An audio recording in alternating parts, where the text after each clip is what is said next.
हाय दोस्तों, मैं प्रयागराज शर्मा। मैं आज बात करूंगा दोस्तों बेट मिक्स मैकेडम सब बेस WMM लेयर पार्ट 1 के बारे में दोस्तों। तो दोस्तों इसमें आप देख सकते हैं कि इसमें डिटेल्स दी हुई हैं ministry of road transportation and highway में WMM के बारे में। तो आइए जानते हैं इसके बारे में दोस्तों। तो इसमें क्लॉज 406 में आप देखेंगे बेट मिक्स मैकेडम सब बेस लेयर के बारे में इसमें बताया गया है।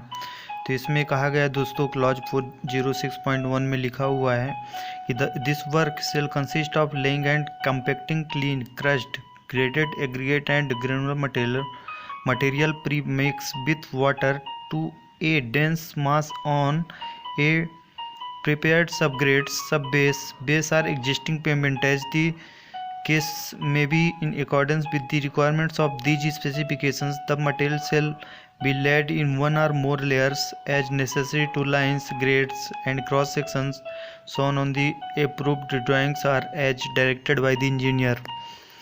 तो दोस्तों इसमें कहा गया है कि इस कार्य में क्लीन क्रश्ड और ग्रेडेड एग्रीगेट जो है और ग्रेनुलर मटेरियल्स को पानी के साथ मिक्स करके एक घने द्रव्यमान में तैयार सबग्रेड सब बेस या बेस अथवा जो एग्जिस्टिंग पेमेंट होता है, जो पहले से बना हुआ मौजूदा पेमेंट पर लेइंग करना या रखना या और रख कर उसको कम्पैक्ट करना, इसके रिक्वायरमेंट्स और इसके स्पेसिफिकेशन के अनुसार काम किया जाता है। और जो बेस तैयार किया जाता है उसको दोस्तों WM कहते हैं। और इसके बाद दोस्तों इसमें ये भी बताया गया है कि इसको हम एक या एक से अधिक लेयर में, जैसा कि ड्राइंग्स में बताया गया है उसके लाइन ग्रेड्स और क्रॉस सेक्शन के हिसाब से जो भी उसमें स्पेसिफिकेशंस दिए गए हैं इंजीनियर द्वारा अप्रूव्ड ड्राइंग्स में, तो उसी के हिसाब से एक या उससे अधिक लेयर, जो कि एक या मोर लेयर में, एक से अधिक लेयर में हम इसको लेड करते हैं, बिछाते हैं रोड पे, तो और सब बेस तैयार किया जाता है। तो इसके बारे में इसमें डिटेल्स बताई गई है दोस्तों। तो इसके बाद आप देखेंगे कि इसमें नीचे लिखा हुआ है दोस्तों, कहा गया कि thickness of a single compacted bed mix macadam layer and shall not be less than 75 mm when vibratory or other approved type of compacting equipment are used. The compacted depth of a single layer of sub base course may be up to 200 mm with the approved of the engineer। तो दोस्तों इसमें कहा गया है कि single compacted बेट mix macadam की layer की thickness जो है वो 75 mm से कम नहीं होनी चाहिए। और जब वाइब्रेटिंग या कि अनअप्रूव्ड टाइप की कम्पैक्टिंग उपकरण का उपयोग किया जाता है तो इंजीनियर के अप्रूवल से सब बेस कोर्स की सिंगल लेयर की कम्पैक्टेड डेप्थ 200 mm तक हो सकती है। यदि इंजीनियर अप्रूव्ड करता है तो 200 mm तक हम उसकी लेयर की थिकनेस रख सकते हैं, अदरवाइज हम उसको 75 mm तक से उससे कम नहीं होती है, वो 75 mm से ज़्यादा ही हमको थिकनेस रखनी है WM की। तो इसके बारे में इसमें डिटेल्स दी हुई है दोस्तों। इसके बाद आप क्लॉज 406.2 में देखेंगे तो मटेरियल्स जो भी हम इसमें यूज करते हैं तो उसके बारे में इसमें बताया गया है। और 406.2.1 में फिजिकल रिक्वायरमेंट्स बताया गया, जो मटेरियल यूज करते हैं तो उसके फिजिकल रिक्वायरमेंट्स क्या क्या रहती हैं। जैसे हम एग्रीगेट यूज करते हैं तो उस एग्रीगेट की फिजिकल रिक्वायरमेंट्स कौन कौन सी होनी चाहिए साइड पे, तो उसको हम किस प्रकार से टेस्ट करते हैं और किस प्रकार से ये वेरीफाई करते हैं कि ये WM लेयर के लिए ये कोर्स एग्रीगेट सूटेबल है। तो इसके बारे में इसमें नीचे डिटेल्स दी हुई हैं दोस्तों। तो आप देखिए इसमें लिखा हुआ है कि coarse aggregate shall be crushed stone if crushed gravel single is used, not less than 90% by weight of the gravels single pieces written on 4.75 mm sieve shall have 8 inset to at least 2 fractured faces. The aggregate shall conform to the physical requirements of from in table 400-12। तो दोस्तों इसमें बताया गया है कि जो coarse aggregate हम use करेंगे वो कोर्स एग्रीगेट क्रश्ड स्टोन से होंगे, और यदि क्रश्ड ग्रेवल से बजड़ी या सिंगल का उपयोग किया जाता है तो कम से कम 4.75 mm की चलनी पर रखे ग्रेवल से सिंगल के टुकड़ों के वजन 90% से कम 2 फेस के होने चाहिए, 90% से कम नहीं होने चाहिए। उसमें जो ग्रेवल्स पार्टिकल होगा दोस्तों तो उसमें 90% तक हम ग्रेवल पार्टिकल लेंगे और रिटेन ऑन 4.75 mm, और उसके जो पीसेस है वो 4.75 में रिटेन होनी चाहिए।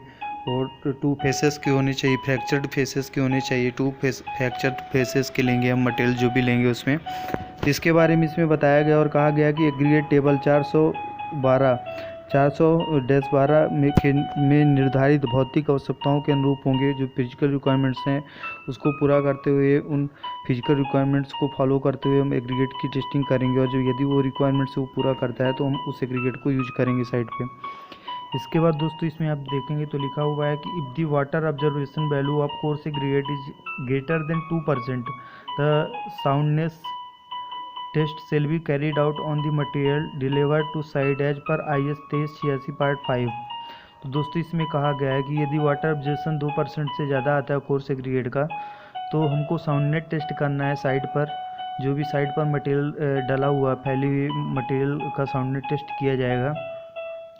और इसमें जो टेबल 412 में बताया गया कि physical requirements of coarse aggregate for wet mix macadam of sub base या बेस कोर्स के लिए इसमें जो भी फिजिकल रिक्वायरमेंट्स है तो उसके बारे में दोस्तों इसमें बताया गया है, डिस्कस किया गया है। कहा गया है कि जो लॉस एंजल अब्रेशन वैल्यू और एग्रीगेट इम्पैक्ट वैल्यू, तो यदि हम लॉस एंजल अब्रेशन वैल्यू निकालते हैं IS 2386 पार्ट 4 के अकॉर्डिंग, उसमें जो भी मेथड दिए हुए हैं उसके अकॉर्डिंग यदि हम टेस्ट करते हैं और उसका लॉस एंजल एब्रेशन वैल्यू निकालते हैं कोर्स एग्रीगेट का, तो वो 40% मैक्सिमम 40% आना चाहिए, उससे ज़्यादा नहीं आना चाहिए। 40% मैक्सिमम 40% जिसमें दिया हुआ है रिक्वायरमेंट्स में। इसके बाद यदि हम लॉस एंजल एब्रेशन वैल्यू नहीं करते हैं और यदि हम एग्रीगेट इम्पैक्ट वैल्यू टेस्ट करते हैं तो IS 2386 पार्ट 4 में दोस्तों IS 5840 में इसमें बताया गया कि इस टेस्टिंग मेथड दी हुई है और इसी टेस्टिंग मेथड से हम एग्रीगेट इम्पैक्ट वैल्यू निकालते हैं। और जिसकी रिक्वायरमेंट्स इसमें बताई है कि 30% मैक्सिमम 30% से ज़्यादा हम नहीं ले सकते हैं। एग्रीगेट इम्पैक्ट वैल्यू जो है 30% से ज़्यादा नहीं होनी चाहिए, मैक्सिमम 30% होनी चाहिए। तो इसमें बताया गया। इसके बाद इसमें दोस्तों कहा गया कि कंबाइंड फ्लैकीनेस एंड इलोंगेशन इंडेक्स, जो कोर्स एग्रीगेट होते हैं तो उसमें जो फ्लैकी स्टोन्स होते हैं और इलोंगेटेड पार्टिकल जो होते हैं, जो इलोंगेटेड स्टोन होते हैं, तो उसके परसेंटेज दोस्तों हम निकालते हैं। तो जो कंबाइन परसेंटेज जो निकालेंगे वो हम IS 2386 पार्ट 1 के अकॉर्डिंग उसकी टेस्टिंग की जाएगी और उस कंबाइन फ्लैकीनेस एंड इलोंगेशन इंडेक्स निकाला जाएगा टोटल। तो वो 30% मैक्सिमम 30% से ज़्यादा नहीं होना चाहिए। मैक्सिमम जो है इसमें 30% दिया हुआ है। तो वो कैसे निकालना है इसके बारे में इसमें नीचे डिटेल्स में बताया गया है दोस्तों। तो इसमें लिखा हुआ है कि to determine the combined proportion the flaky stone from a representative sample should first be separated out. Flakiness index is weight or flaky stone metal divided by weight of stone sample. Only the elongated particle to be separated out from the remaining non-flaky stone metal. Elongation index is weight of elongated particles divided by total non-flaky particles. The value of flakiness index and elongation index so found are added up. तो दोस्तों इसमें कहा गया कि जब हम combine proportion निकालते हैं, इसका कंबाइन प्रोपोर्शन निकाला जाता है कि निर्धारित करने के लिए हम रिप्रेजेंटेटिव के सामने सैंपल लेते हैं। जो भी वहाँ रिप्रेजेंटेटिव रहेगा, क्लाइंट्स या कंसल्टेंट जो भी रहेंगे, तो उनके सामने हम सैम्पलिंग करेंगे मटेरियल्स की, और सैम्पलिंग करके हम उसका फ्लैकीनेस और इलोंगेशन इंडेक्स चेक करने के लिए उसमें दोस्तों क्या करते हैं कि टोटल वेट लेते हैं उसका, और टोटल वेट लेने के बाद उसमें से हम ये देखेंगे कि फ्लैकी पार्टिकल कितने परसेंट है और इलोंगेटेड पार्टिकल कितने परसेंट है। तो उन दोनों पार्टिकल के परसेंटेज निकाले जाएंगे, टोटल पार्टिकल में से कितने परसेंटेज उसमें है। तो इसी में इसके बारे में बताया गया कि एक रिप्रेजेंटेटिव के सामने सैंपल लेकर और फ्लैकी स्टोन को अलग किया जाएगा और चेक किया जाएगा कि flakiness index total weight stone sample की कितने परसेंट है। और इसमें केवल लंबे जो इलोंगेटेड पार्टिकल होते हैं तो उनको नॉन फ्लैकी स्टोन मेटल से अलग किया जाएगा और इलोंगेशन इंडेक्स चेक किया जाएगा कि उसमें इलोंगेटेड पार्टिकल कितने परसेंट है, तो इलोंगेशन इंडेक्स चेक किया जाएगा।